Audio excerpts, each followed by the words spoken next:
대선이 불과 50일 앞으로 다가왔지만 예측 불허의 판세가 이어지고 있습니다. 김건희 씨 7시간 통화방송이 논란이 된 가운데 오늘은 이재명 민주당 후보의 욕설과 막말이 담긴 녹음 파일이 국회에서 공개됐습니다. 진흙탕 싸움으로 치닫는 선거 판세 집중 분석합니다. 사상 최대 공모주로 기대를 받는 LG에너지솔루션의 일반 청약 첫날 증거금 32조 6천억 원이 몰리며 새로운 기록을 세웠습니다. 계좌 수를 늘리려 자녀 명의까지 총동원할 만큼 청약 열기는 치열했습니다. 서해상에서 북한군에 피살된 해수부 공무원 유족들이 문재인 대통령에게 받은 편지를 반납했습니다. 책임하고 비겁했던 그 약속의 편지도 저는 제게 필요가 없습니다. 돌려드리겠습니다. 일본 자원개발업체가 3월부터 동해에서 천연가스 상업화를 위한 시굴 조사를 시작합니다. 시굴 장소는 우리와 일본 영토 중간 지점입니다. CJ 대한통운 택배노조의 파업이 길어지면서 반품이 접수돼도 반송을 못하고 있습니다. 다른 택배사로 파업이 확산될 움직임이 나타나면서 설 연휴 택배 대란이 우려됩니다.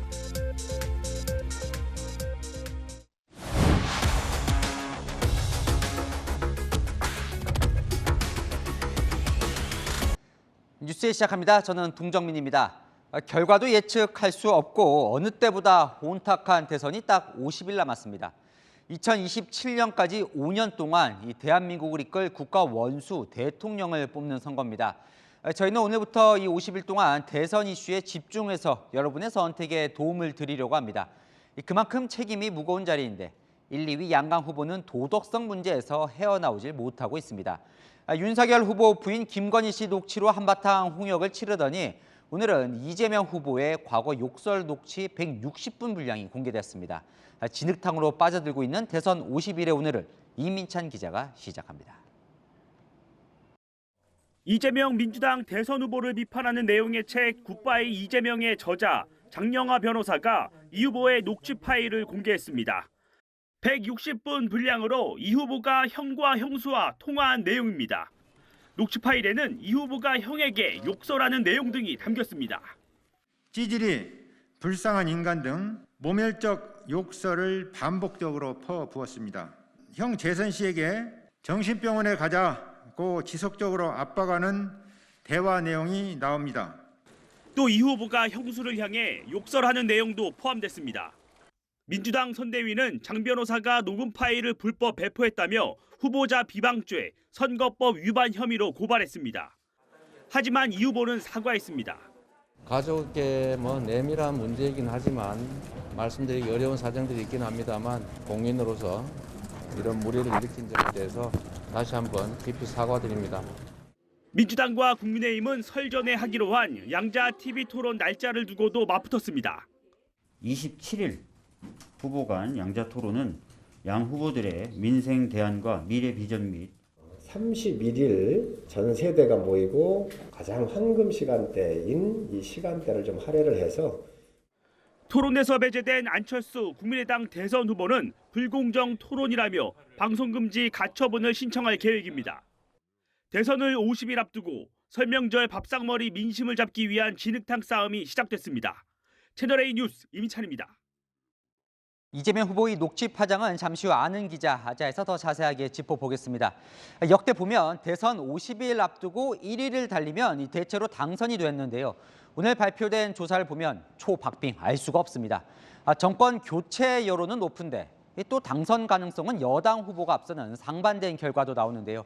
복잡 미묘한 유권자의 마음, 여론보다 유주은 기자가 분석해드립니다. 오늘 발표된 5곳 여론조사 결과입니다. 보시는 것처럼 박빙입니다. 두 곳에서는 윤석열 국민의힘 후보가 이재명 더불어민주당 후보를 앞섰습니다. 나머지 3곳 조사에서는 오차 범위 내 접전입니다. 하지만 당선 가능성에 대한 응답은 지지율과 달랐습니다. 지지율은 오차 범위 내 접전인데 당선 가능성은 이재명 후보가 48.8%로 윤 후보보다 13.9%포인트 앞섰습니다. 다른 조사에서도 추세는 비슷합니다. 당선 가능성에 대해 전문가는 이렇게 설명합니다. 심리적인 부분인 것 같아요. 그 후보가 가지고 있는 어떤 그런 내적인 불안함도 있겠지만 외적인 불안 요인도 있을 수 있겠죠. 뭐 예를 들면 최근에 단일화 이슈라든지 후보 자체가 가지고 있는 불안정성.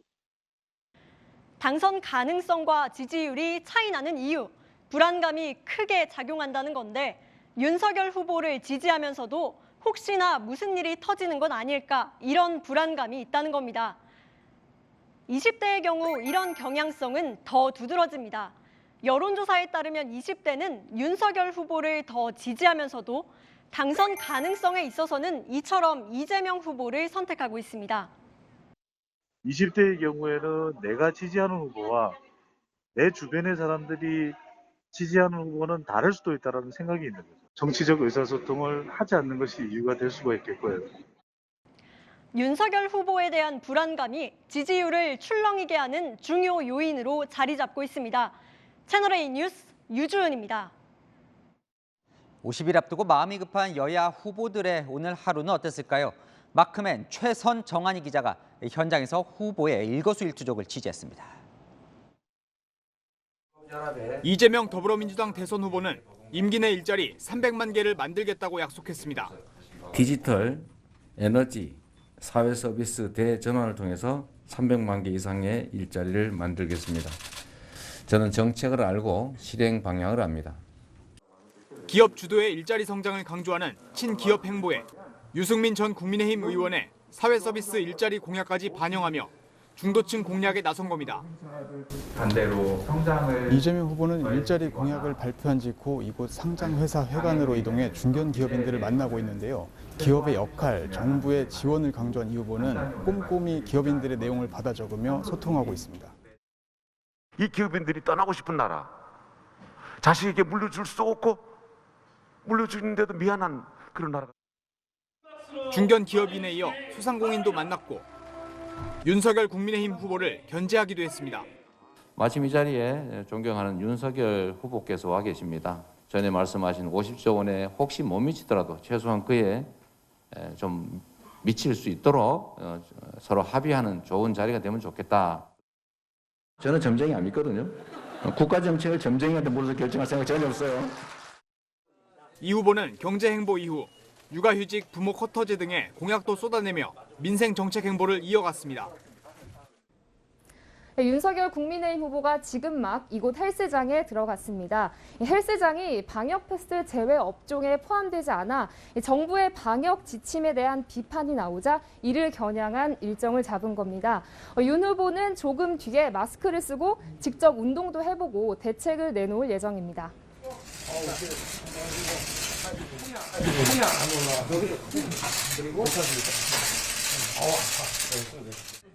윤 후보는 방역 제한을 풀어야 한다고 말했습니다. 일부 코로나 바이러스가 밤 9시 전에는 활발하게 안 움직이다가 9시 넘어가면 이게 활동성이 많아진다는 그런 근거가 없지 않냐. 시간 제한만이라도 먼저 과감하게 제한을 풀어나가고 하는 그런 방식으로 가야 된다고 저는 생각합니다.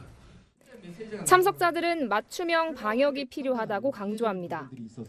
방역 패스를 폐지를 하겠다라고 하는 그런 의지가 있었으면 좋겠는데 그런 말을 구체적으로 하지는 않으셔가지고 그런 부분들이 좀 아쉬운 건 아쉬운 점입니다. 앞서 소상공인들과 만나서는 신속한 피해 보상을 강조했습니다. 마스크를 계속 쓰고 대화를 하지 않는 실내에서는 방역 패스를 전면 폐지하고 소상공인에게 가장 빠른 시간 안에 손실 보상을 집행해야 합니다. 정부와 여당이 추진 중인 추경안에는 비판적 입장을 내놨습니다. 이번 정부의 소상공인 추경안 관련해서 어떻게 보시는지 궁금하고 선거를 앞둔 이런 선심성 이런 예산을 빼고 나면은 자영업자 소상공인들에게 한 업체당 300만 원씩 지급하는 것으로 이렇게 돼 있는데 그런 식으로 방향을 잡아서는 곤란하다고 저는 보고 있습니다. 사회복지사협회를 방문한 자리에선 처우 개선을 위해 단일 임금 체계를 단계적으로 도입하겠다고 약속했습니다. 채널A 뉴스 정한입니다. 오늘부터 정치부 베테랑 기자가 대선 관련 궁금증에 답을 주는 왜 코너가 시작이 됩니다. 정치부 임수정 차장 나왔습니다. 어서 오세요. 네, 이 50일 동안 자주 뵐 것 같은데 이 코너 설명을 좀 해주시죠. 네, 뉴스를 보면서 저 말은 왜 나온 거냐, 왜 저런 거냐 궁금했던 것들만 콕 집어서 답을 드리는 그런 시간입니다. 그래요. 오늘의 왜는 이겁니다. 건진 법사가 왜 윤석열 선대위에 나타났을까? 네, 건진 법사라는 사람이 윤석열 국민의힘 후보 캠프 행사에 참석한 모습이 보도가 되면서 논란이 커졌는데요. 민주당 이 사람이 무속인이다. 그런데 윤 후보가 무속인을 캠프에 고용했다. 이런 주장을 하고 있습니다. 즉 일하기 위해 선대위에 나타났다 이런 건데요. 국민의힘 아니다. 무속인도 아니다. 캠프 일에 관여하지 않았다. 잠시 방문했을 뿐이다. 이렇게 반박을 하고 있습니다. 누구의 주장이 맞는지 아직 판가름 나지는 않았습니다. 하지만 윤 후보와 건진 법사가 함께 있는 이 영상 보시면 좀 참고가 될 것 같습니다. 이거군요. 네. 지난 1일인데요. 윤석열 국민의힘 대선 후보가 선대본부 산하에 있는 그 조직 중에 하나인 네트워크 본부 사무실을 방문했을 때입니다. 이 남성이 윤 후보 어깨에 손을 얹고 사람들을 소개하는 모습, 이런 모습이 보이는데요. 이 남성이 바로 건진 법사라고 불리는 전모 씨입니다. 자, 여기서 궁금증이 생깁니다. 국민의힘이 오늘 이 네트워크 본부를 폐지를 했어요. 대수롭지 않은 일이라더니 왜 이 전격적으로 폐지를 한 겁니까? 네, 당연히 그 논란이 확산되는 걸 빨리 차단하겠다 이런 생각인데요. 이 지난 국민의힘 경선 당시 윤석열 후보 이 손바닥에 이 왕자 천공 스승 등이 논란이 되면서 이 지지율에 악영향을 줬잖아요. 네. 이 조직을 아예 폐지함으로써 불씨를 없애고 뭔가 단호한 모습 이런 걸 강조하겠다 이런 효과를 노린 게 있을 거고요. 이 참고로 그 네트워크 본부라는 거는 이른바 사회 곳곳의 단체나 조직들을 관리하는 그런 곳입니다. 이 과거 대선에서도 그 무속인들은 주로 그 관리의 대상이 되기도 했었거든요. 그리고 이들을 담당하는 조직을 별도로 두기까지도 했었습니다. 그렇군요. 자, 하나만 더요. 근데 민주당은 이 김건희 씨 녹취 방송보다 오히려 이권을 더 부각하고 싶어 하는 것 같아요. 그건 왜 그런 겁니까? 네, 오늘 그 민주당 사무총장의 발언을 보면 그 답의 힌트를 얻을 수 있을 것 같습니다. 무당층과 중간층을 끌어와야 되는데 무당을 끌고 온 거 아니냐. 네, 건진 법사의 이슈가 김건희 씨 녹취록보다 선거에 더 유리하다 이런 판단을 했기 때문인데요. 이 특히 그 무속이나 무술을 불편해하는 교인들 그리고 그 중도나 무당층 이런 사람들을 겨냥했다 이렇게 볼 수 있겠습니다. 이 국민의힘 경선 때 불거진 이 무술이라는 이슈를 재점화해서 이 대통령으로 무술에 기대는 후보를 뽑아서는 안 된다 이런 메시지를 주겠다 이런 건데요. 이 민주당은 김건희 씨 녹취록이 생각보다 파급력이 크지 않을 수 있다 이런 판단을 하고 있는 것 같습니다. 그런 속내가 담긴 거군요. 네, 여기까지 듣겠습니다. 정치부 임수정 차장이었습니다. 이게 대통령 공약 맞아 싶을 정도로 이 소소한 공약들이 쏟아지고 있는데요.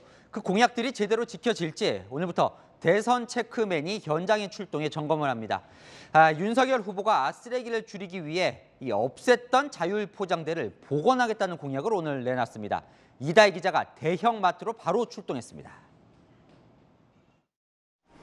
2020년 1월부터 대형마트에선 환경보호를 위해 종이박스 포장에 쓰던 플라스틱 테이프와 노끈이 사라졌습니다. 그게 시행된 지 몇 년이 지났잖아요. 그래가지고 요즘에는 없어도 딱히 불편한 점은 못 느꼈고. 여기 그 장바구니 제일 큰 거 파는 게 3,000원짜리가 그것도 큰 게 안 들어가거든요. 네. 종이 테이프나 종이끈을 비치해 놓는다면 좀 어떨 것 같아요? 너무 좋죠. 윤석열 후보의 공약대로 다시 자율 포장을 복원하고 종이 테이프와 종이끈을 제공하면 4년 전 기준으로 대형마트 3사 연간 이용객 19억 3,200만 명이 혜택을 볼 수 있습니다. 다만 비용은 마트가 부담해야 합니다. 시중에 파는 플라스틱 테이프와 종이 테이프입니다. 10m당 가격을 확인해 봤더니 이 종이 테이프 가격이 4.5배 정도 비쌉니다. 비용은 부담이지만 편의 제공으로 이전보다 고객을 끌어올 수 있는 만큼 대형마트도 나쁠 게 없습니다. 하지만 환경적으로 크게 달라지는 건 없습니다. 이 종이 박스를 버릴 때는요. 플라스틱 테이프와 송장 스티커를 모두 뜯어낸 뒤에 따로 분리 배출해야 합니다. 종이 테이프도 마찬가지입니다. 용해 실험을 했을 때 종이 부분은 녹지만 접착제는 그대로 남기 때문입니다. 소비자가 약간 편리함 때문에 종이 테이프를 사용하다라는 것들은 좀 환경에 역행되는 이런 부분이라고 봅니다. 되도록이면 자원을 적게 쓰는 게 가장 친환경적이다. 결론은 고객은 편할 수 있습니다. 하지만 돈은 돈대로 들고 환경에는 큰 도움이 되지 않는 공약입니다. 채널A 뉴스 이다혜입니다. 아는 기자 아자 시작합니다. 본격적인 진흙탕 싸움이 시작이 됐습니다. 남은 50일 대선판 어떻게 될지 정치부 송찬욱 기자가 답을 들고 왔습니다. 지난 50일을 돌이켜보면요, 남은 50일도 얼마나 다이내믹할지 예상이 되는데 당장 오늘이요, 이재명 후보 녹취, 욕설한 녹취가 공개됐는데요. 이게 그동안 공개되지 않았던 새로운 내용입니까? 네, 추가로 공개된 건데 이재명 민주당 대선 후보와 이 2017년에 숨진 친형이죠. 이재선 씨의 통화 녹취 총 34개 파일 약 160분 분량이 오늘 공개가 됐습니다. 이 욕설을 섞어가며 나눈 대화가 담겼는데 이 장영하 변호사가 국회에서 기자회견을 열며 공개한 겁니다. 통화 내용은 대부분 이 후보의 형 재선 씨에 대한 정신병원 강제 입원의 근거를 확보하는 것과 재선 씨의 정신병원 강제 입원을 당하지 않으려는 방어 차원에서 증거 확보를 위한 갈등을 반복했습니다. 네, 얼마 전에 윤석열 후보의 부인 김건희 씨 녹취 공개가 있었죠. 이에 대한 국민의힘의 맞불 성격으로 보입니다. 그래서 장영하 변호사는 굿바이 이재명이라는 책의 저자기도 한 거죠. 네네. 자, 욕설이 섞이다 보니까 다 이 내용을 소개해 줄 수는 없겠지만 내용이 어떤 게 담겨 있습니까? 네, 불가피하게 대략적인 어떤 내용이냐 이것만 좀 소개해 드릴 수 있을 것 같은데 우선 이재명 후보가 이재선 씨의 정신병원 입원을 압박하는 듯한 내용이 담겨 있고요. 이 두 사람은 언쟁을 하면서 상대를 향해서 서로 정신병자라고 언쟁을 벌이기도 하는 내용이 있습니다. 또 대장동 개발 특혜 의혹과 관련해서 현재 구속 상태로 재판을 받고 있는 유동규 전 성남도시개발공사 본부장에 대한 대화도 오갔습니다. 이 장 변호사는 입수 경로에 대해서는 함구했는데 관련 녹취를 자신의 SNS에 올리겠다고 했습니다. 이재명 후보는 뭐라고 하는가요? 네, 이재명 후보의 반응 한번 직접 들어보죠. 저의 과거의 한 부분이고 또 책임져야 될 부분이기 때문에 깊이 사과드리고 그 문제의 발단이 됐던 어머니는 이제 이 세상에 계시지도 않고 또 어머니에게 가혹하게 문제를 만들었던 그 형님도 이제는 이 세상에 안 계십니다. 다시는 벌어지지 않을 일이니까 우리 국민들께서 용서해 주시면 고맙겠습니다. 네, 다시는 벌어지지 않을 일이다. 용서해달라 이렇게 얘기를 했는데 일단 민주당은요. 국민의힘 선대위 소속 장 변호사를 후보자 비방죄로 즉각 고발하겠다. 불법 배포한 자료를 선별 편집해 공개한 행위도 고발 조치할 것이다. 이렇게 밝혔습니다. 그러자 국민의힘은 장 변호사는 선대본부 소속이 아니라면서 바로잡고 사과하지 않으면 허위사실 유포로 민주당을 고발하겠다고 맞대응을 하기까지 했습니다. 이 장 변호사 선대위 소속이 아니라 당 특위 소속이거든요.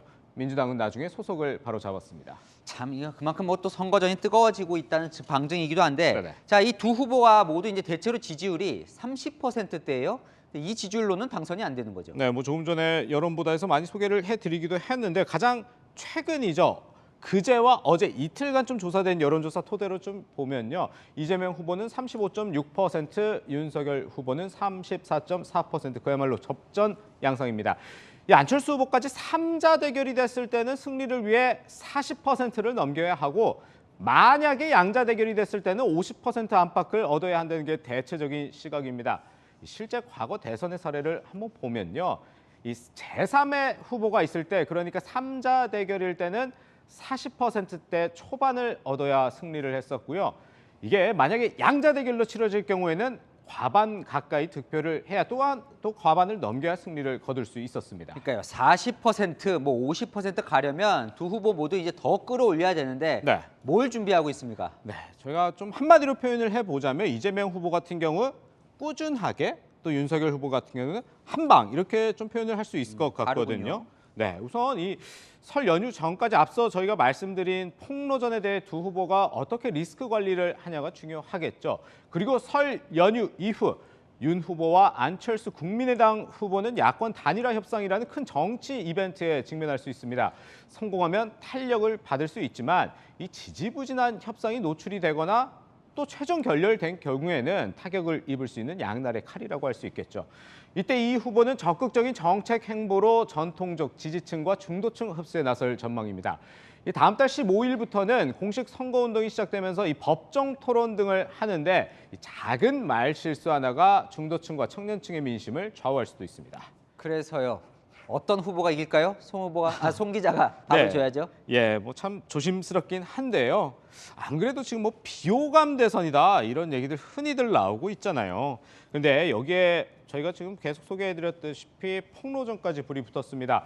이 비호감도는 더 올라갈 수도 있는데 그러면 후보에 대한 인물 경쟁력보다는 결국에는 진영 싸움으로 흐를 수 있습니다. 이 마지막까지 실수를 줄이고 리스크 관리를 잘해서 자신의 진영을 투표소에 한 명이라도 더 보내는 후보가 결국 승리할 걸로 보입니다. 네, 잘 들었습니다. 정치부 송찬욱 기자였습니다. 대통령이 고등학생을 상대로 거짓말을 했다. 재작년 서해상에서 북한군 총에 맞아 숨진 해수부 공무원의 부인이 편지 한 통을 들고 청와대를 찾았는데요. 문재인 대통령이 이 사건을 직접 챙기겠다며 아들에게 보냈던 편지입니다. 반납하려던 편지는 경찰 장벽에 박혔습니다. 박수유 기자입니다. 판결문도 들어보이고 청와대가 정보 공개하라고 법원에서 내준 판결문입니다. 울부짖어도 보지만 너무 세게 밀거나 하지 않도록 협조를 부탁드리겠습니다. 부상의 위험이 있습니다. 쪽으로 좀 물러나 주시기를 부탁드리겠습니다. 청와대 문은 끝내 열리지 않았습니다. 서해서 피살당한 해수부 공무원 이모 씨의 유족들은 대신 2년 전 진상규명을 약속했던 문재인 대통령의 편지와 정보 공개 판결문을 청와대 앞길 위에 내려놓을 수밖에 없었습니다. 당시 문 대통령은 피살 공무원의 아들에게 모든 과정을 투명하게 집행하고 진실을 밝히도록 직접 챙기겠다며 편지를 보냈습니다. 하지만 유가족들은 법원의 정보 공개 판결에도 불구하고 정부가 대통령 기록물 지정 등을 이유로 거부한다고 비판했습니다. 저는 이제 대통령께 기대하는 것이 없습니다. 그래서 무책임하고 비겁했던 그 약속의 편지도 저는 제게 필요가 없습니다. 돌려드리겠습니다. 이 씨의 부인이 대신 읽은 편지 속에서 아들은 문 대통령이 북한에 의해 아버지를 잃은 고등학생 아들에게 거짓말을 했다는 원망이 담겼습니다. 유가족이 길 위에 내려놓은 문 대통령의 편지와 함께 이 씨 아들이 보내는 편지는 경찰을 통해 청와대에 전달될 것으로 전해졌습니다. 채널A 뉴스 박수유입니다.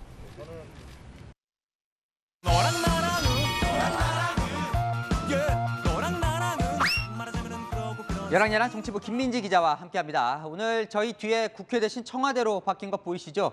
50일 동안 대선 여랑야랑으로 진행됩니다. 첫 번째 주제 볼까요?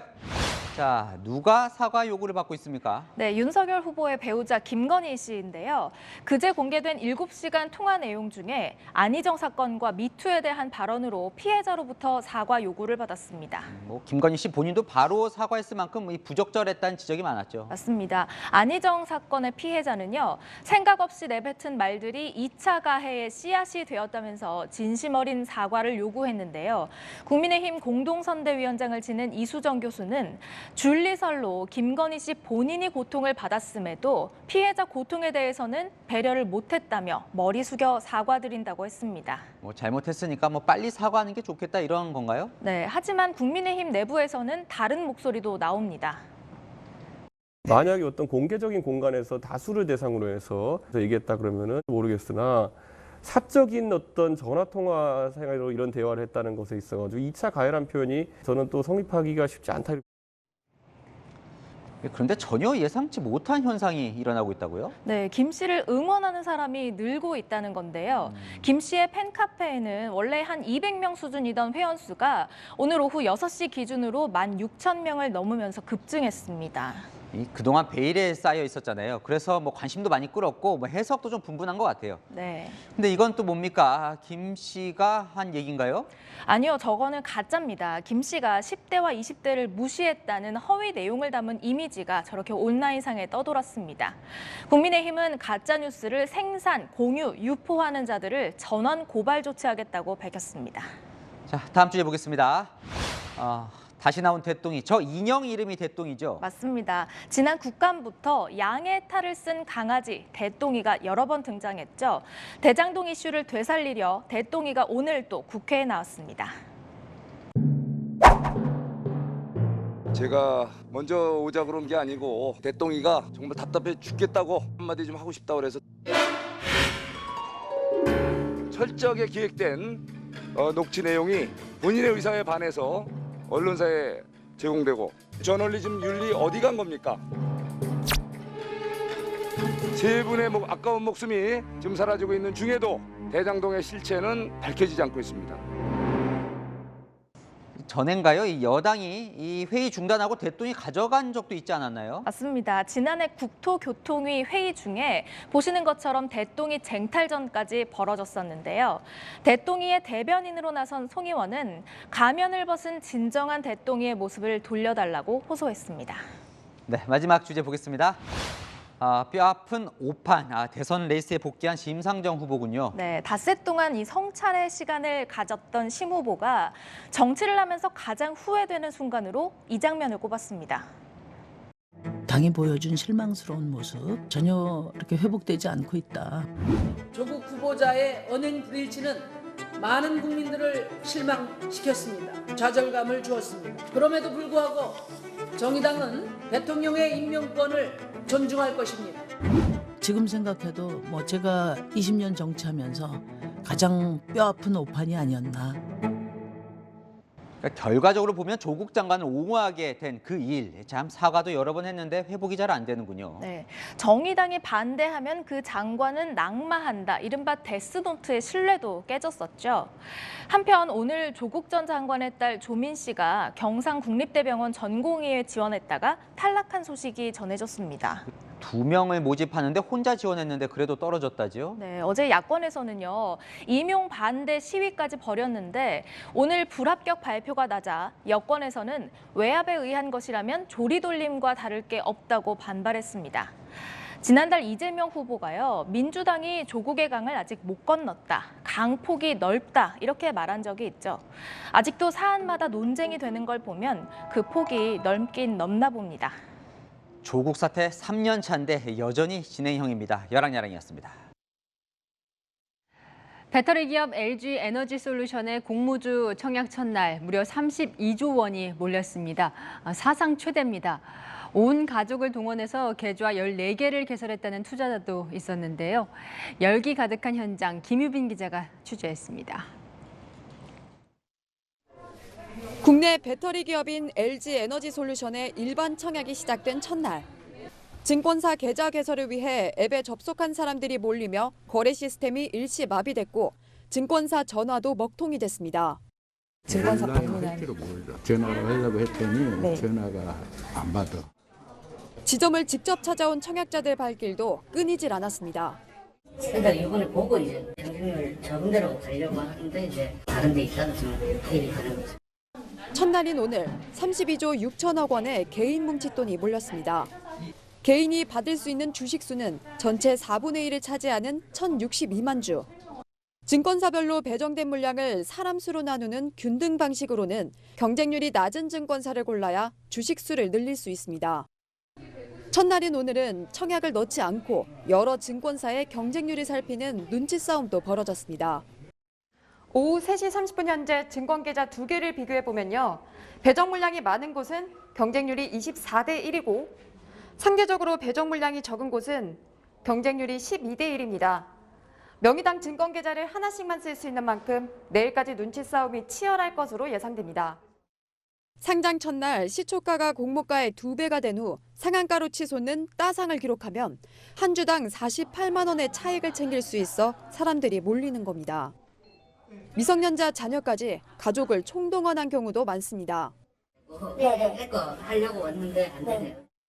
아이들 계좌로 KB증권, 그다음에 신한금융투자 그리고 대신증권 계좌를 만들었어요. 어떤 뭐 신영증권이나 하이투자증권 이런 거에서 14개 정도 준비하고 있습니다.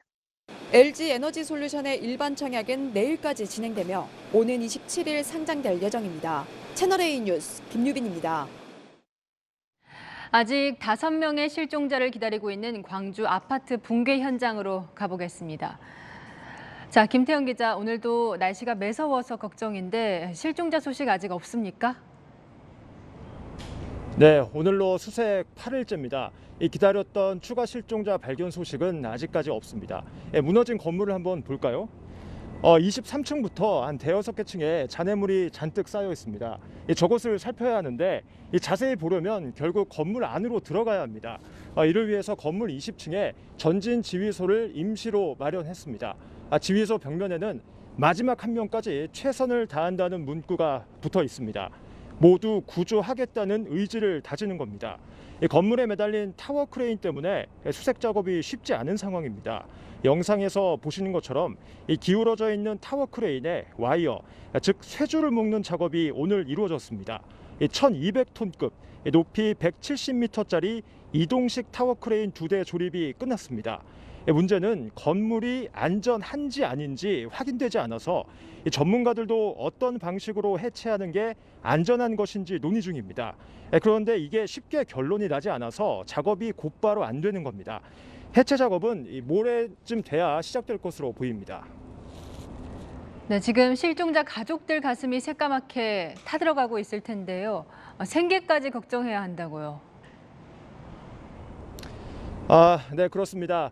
실종자 가족들이 이 쌀쌀한 현장에 머무른 지도 오늘로 8일째입니다.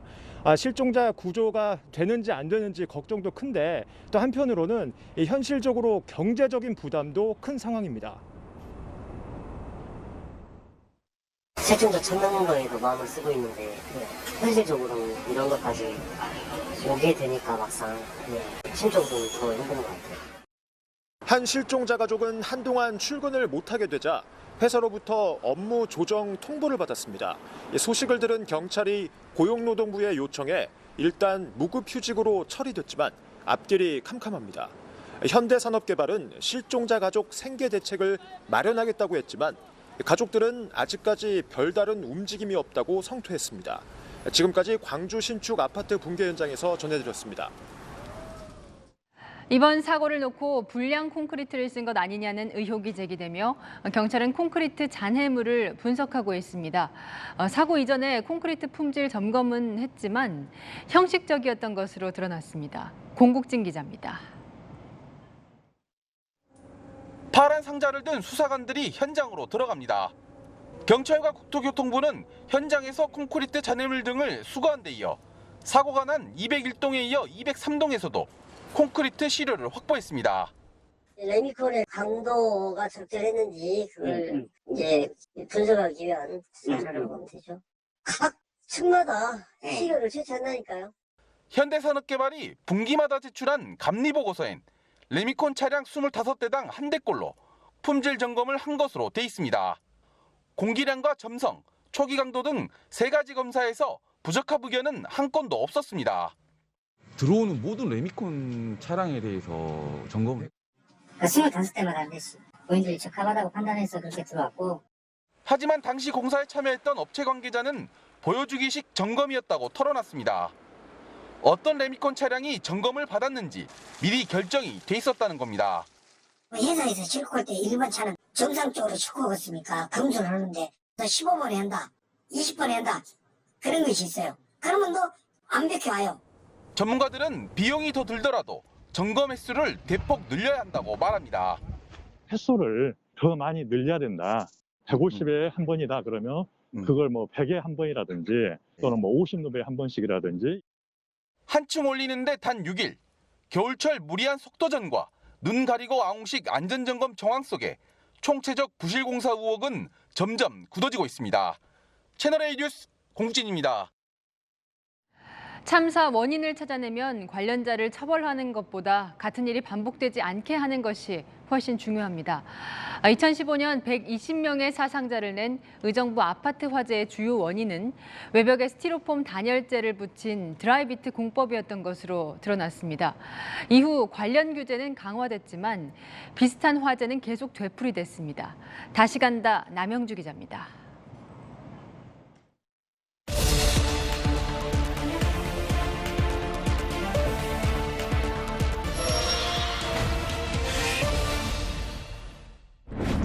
아파트 전체가 시꺼먼 연기에 휩싸였습니다.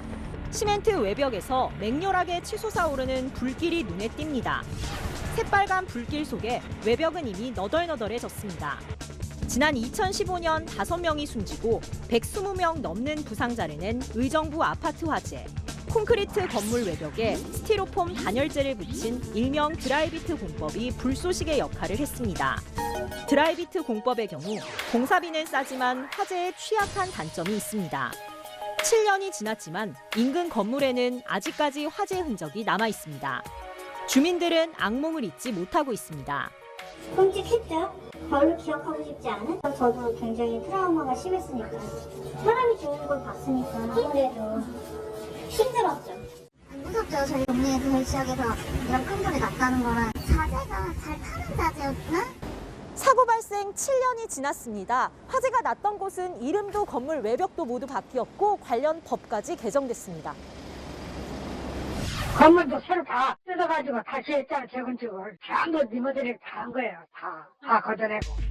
화재 발생 8개월 뒤 정부는 6층 이상 건물의 외벽 마감재를 불에 잘 타지 않는 소재로 제한했습니다. 2019년부터는 그 기준을 3층 이상으로 강화했습니다.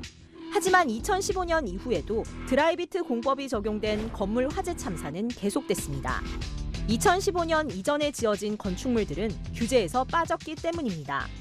2017년 12월 29명의 생명을 앗아간 충북 제천 스포츠센터 화재와 2018년 38명이 숨진 경남 밀양 세종병원 화재 모두 드라이비트 공법이 사용됐습니다.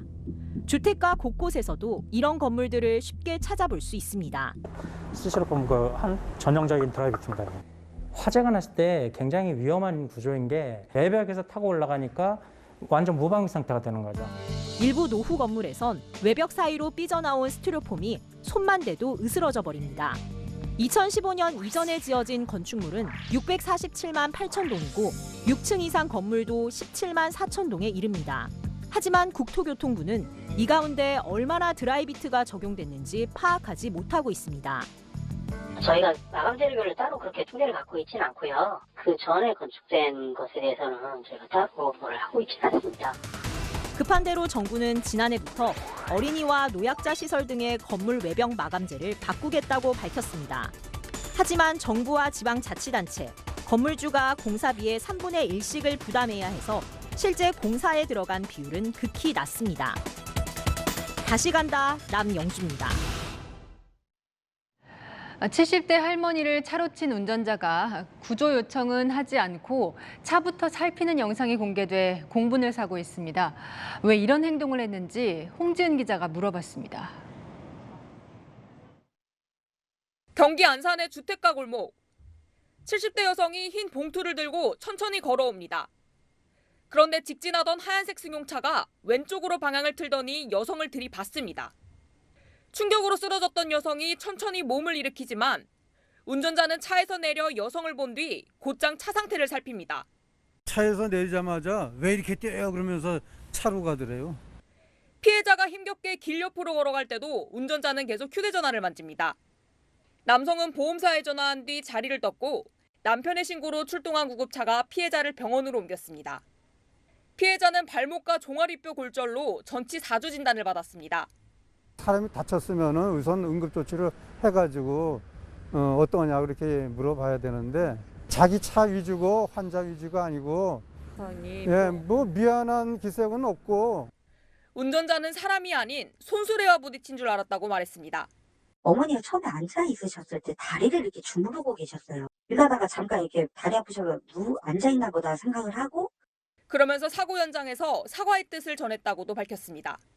어찌됐든지 간에 어머니가 지금 다쳤으니까 어머니 치료가 우선이니까 일단 사과 의사도 제가 다시 이제 풀리실 때까지 방문해갖고 사죄를 드려야죠. 경찰은 어제 안전운전 불이행으로 남성에게 벌점 25점과 범칙금 4만 원을 부과했습니다. 채널A 뉴스 홍지은입니다. 끝까지 파헤쳐 끝을 보는 리포트 끝보리 시간입니다. 지난달 채널A는 어린이집 교사의 학대로 외상 후 스트레스 장애를 갖게 된 어린이 뉴스 전해드렸습니다. 추가로 취재해보니 학대를 당한 아이 3명이 더 있었고 수사가 시작된 뒤 교사끼리 서로 말을 맞춘 정황까지 드러났습니다. 전민영 기자가 취재했습니다. 어린이집 교실에서 친구와 떨어져 홀로 앉아있는 6살 아이. 교사는 그저 지켜보기만 합니다. 아이는 교사의 신체적, 정서적 학대로 외상 후 스트레스 장애까지 얻었습니다. 검찰이 지난 6일 이 교사를 포함해 어린이집 원장 등 4명을 재판에 넘겼습니다. 채널A가 공소 사실을 확인해보니 교사가 아이를 구석에 고립시킨 건 모두 59차례였습니다.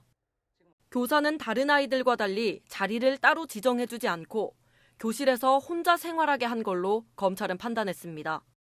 친구들과 놀고 있으면 구석으로 분리시키고 그 과정에서 팔을 잡아끌고 어깨를 밀쳤습니다. 지금 영상으로 지금 확인된 게 이제 그 정도인데 과연 2달 동안만 학대를 당했을까요? 이 아이만 학대를 당한 게 아니었습니다. 테이블 위에 8분 동안 서 있거나 친구의 머리채를 잡도록 강요당하는 등 모두 4명이 피해를 본 것으로 조사됐습니다. 아이가 교사를 때렸다며 부모에게 사과를 요구한 사실도 드러났습니다. 엄마가 그리고 선생님한테 죄송합니다. 다시는 안 그러겠습니다. 이렇게 하라고 그거를 교육을 해야 될 것 같아. 교사들이 말을 맞춘 정황도 드러났습니다. 서로 SNS 메시지를 보내 CCTV를 받느냐, 그걸 보고 대본을 짜야 한다고 말한 겁니다. 전적으로 그 선생님을 믿고서는 아이를 보냈고 원장님을 믿고 보냈어요. 어떻게 애 하나를 가지고 이렇게까지 할 수 있나. 어머니는 국민청원 게시판에 교사들의 엄벌을 촉구하는 글을 올렸습니다. 채널A 뉴스 전민영입니다. 충격적인 동물 학대 추정 영상이 또 공개됐습니다. 트럭에 개 2마리를 매단 채 도로를 달리는 장면입니다. 실수인지 고의인지 경찰이 조사에 나섰습니다. 배유미 기자입니다. 목줄을 맨 강아지 2마리가 트럭 뒤편에 매달려 있습니다. 신호가 바뀌자 트럭이 차선을 바꾸며 점차 속도를 냈고 강아지들은 넘어지고 뒤집힌 채 질질 끌려갑니다.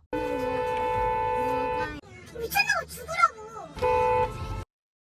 영상엔 트럭 짐칸에 다른 개 2마리가 매달린 강아지들을 지켜보는 모습도 담겼습니다. 개가 뒤에서 끌려가니까 클락션을 울렸죠. 당연히 개들이 막 뛰니까 차가 가니까 저 말고도 다른 차들도 클락션을 울렸어요. 주변 운전자들이 경적을 울려도 아랑곳하지 않고 달리던 트럭 운전자. 뒤늦게 매달려 있던 개들을 짐칸에 싣고 어디론가 사라졌습니다. 클락션을 계속 울렸더니 그제서야 쓰더라고요, 차가. 제가 그 옆에다가 차를 세우고 한마디 했죠. 제정신이냐고. 당시 트럭을 본 운전자가 찍은 영상이 온라인에 공개되면서 누리꾼들의 공분을 샀습니다. 경찰은 오늘 운전자를 특정했고 조만간 불러 조사하기로 했습니다.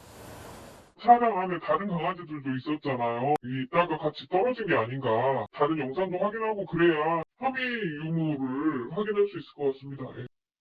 고의로 개를 매달고 달린 게 확인되면 동물보호법 위반 혐의를 적용할 방침입니다. 채널A 뉴스 배유미입니다. 설 대목을 앞두고 택배가 비상입니다. CJ 대한통운 택배노조 파업이 장기화되면서 제때 배송이 안 되고 있는데요. 수산물 같은 생물이 상하다 보니 반품 요구도 빗발칩니다. 김승희 기자입니다. 택배 터미널에 수천 개의 상자가 쌓여 있습니다. 노조 파업으로 제때 배송되지 못하거나 반품 요청이 들어온 상자들입니다. 못 받았잖아요, 오랫동안. 그럼 본인이 반품을 접수를 할 거 아니에요. 반품이 접수되면 반송센터로 보내야 하는데 어른 키만큼 쌓인 상자 사이에서 찾는 일도 쉽지 않습니다. 일손이 달려 가족들도 모두 투입됐습니다.